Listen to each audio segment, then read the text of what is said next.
We have to understand that he and his followers are not bound by the norms and conventions of ordinary politics, and they will step outside it in any way they see fit.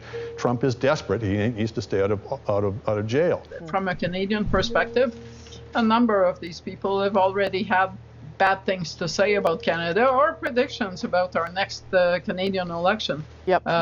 I.e., Justin Trudeau's going down, let's not pay any attention to him, which is a lot less polite than the way our political leaders have treated the American election. You have somebody that a lot of Canadians, most Canadians, the vast majority of Canadians do not want to align themselves with at all. So it's going to be a very interesting tightrope exercise for the government.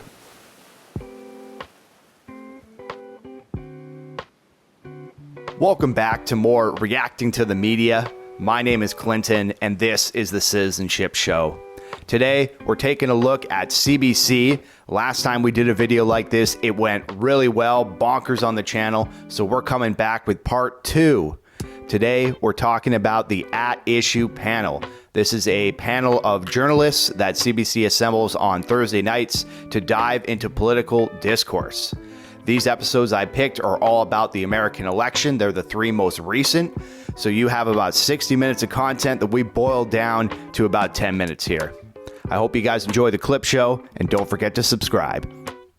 Obviously, there's obvious things that we are worried about. What's fundamentally at stake here, I don't want to overstate this, is the stability of America as a democracy.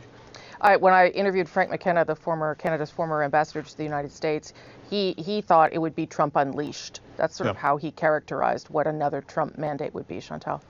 You do not want the Trump result, because all of the people that were considered the adults that would normalize the first Trump presidency are basically telling Americans not to vote for him. That's not normal. For those who don't cover politics, that is not how it works. People who work for presidents, prime ministers, stay loyal. They do not go out and say, never vote for this guy that I've seen up close. That's what's happening next door. Yeah, I mean, all the things that Trump is talking about, certainly tariffs, mass deportation, would have a potentially disastrous impact on the economy in the United States, which would inevitably impact us. It would be, I mean, I think Althea just constantly reacting and trying to respond to that stuff.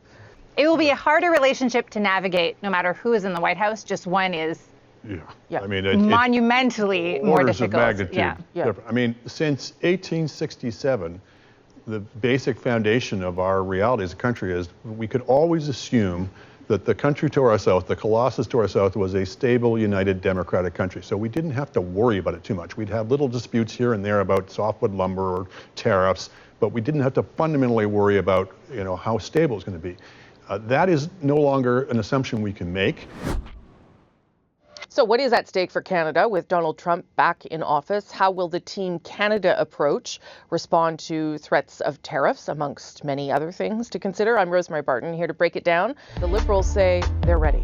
On our side, we've been preparing for this. We're looking forward to doing this work. We're looking forward to continuing to work together.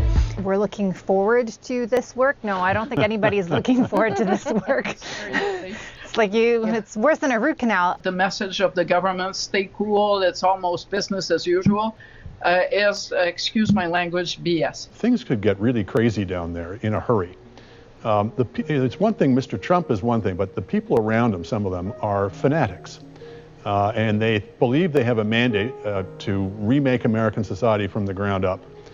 And some of them talk in ways that, and some of the policies they propose, that are bound to produce a ferocious backlash in the United States. At the very least, it has the capacity to send a lot of people flooding north trying to escape the internment camps that the Trump people have planned for them. Mr. Trump wants to put basically partisans in the first top 3 levels of the bureaucracy.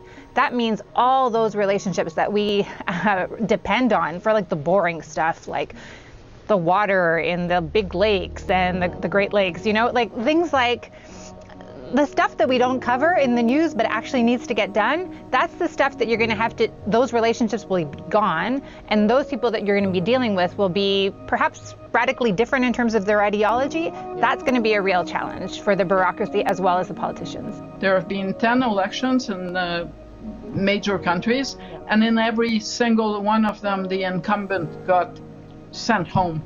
Not from the right or the left. That wasn't the point. If you were the incumbent this year, you've just drawn the wrong ticket at that lottery. I mean, this year, maybe the Liberals, that's why they want to wait till next year. Maybe things will improve. Oh, yeah, it's going to get a lot better in 6 months. Yes, but Mr. Poilievre has been really good, in the same way that Mr. Trump has been really good, about pinning the blame for the economic situation that people feel on the incumbent government. You know, whether it's the carbon price or the gasoline price or inflation, Mr. Poilievre has really successfully prosecuted the case that it is the government's fault, Justin Trudeau's fault personally, that the costs have gone up, and it makes it seem like Justin Trudeau can absolutely do something about it, and he's choosing not to. So one person's on your side, and the other person is not just not on your side, but is actively working against you. That is a really powerful message.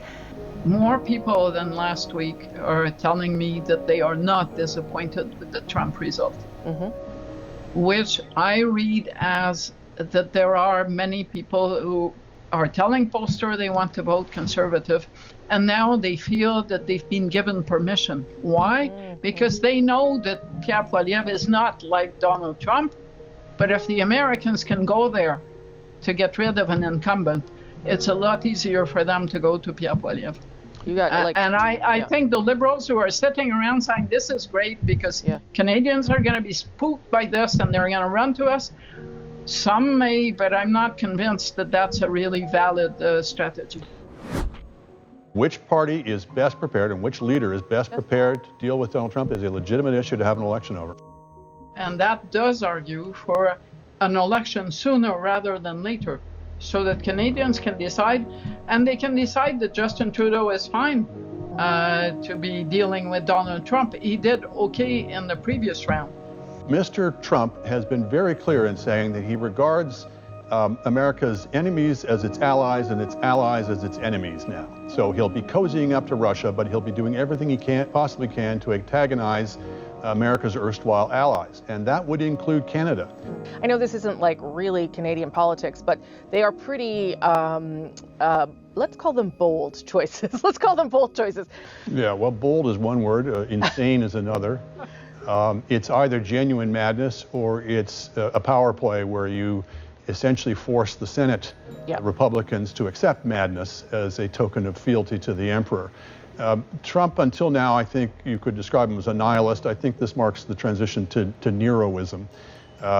Caligula appointed a horse as consul, but the horse probably had less potential to do damage than some of these appointments. I mean, if you were trying to think of the worst possible appointees to each of these posts, for defense secretary, you would get, maybe a guy who's never run anything to run a $1 trillion budget, 3 million personnel, with the fate of the world as its mandate organization. Or if you were trying to pick the worst possible director of national intelligence, you'd get a known security risk and potential Russian asset. Or if you were trying to get the worst possible attorney general, you'd get a suspected or alleged statutory rapist. Or if you were trying to get the worst possible health secretary, you'd get a vaccine denier with a tapeworm in his brain.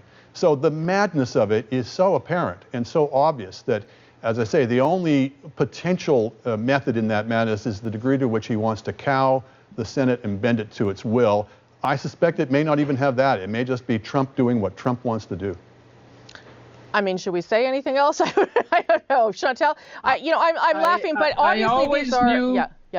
No, I always knew Andrew would cover that ground, and I don't disagree with anything he said. Thank you guys so much for watching. Do subscribe. I'll see you in the next video. People in therapy are often there to deal with people in their lives who won't go to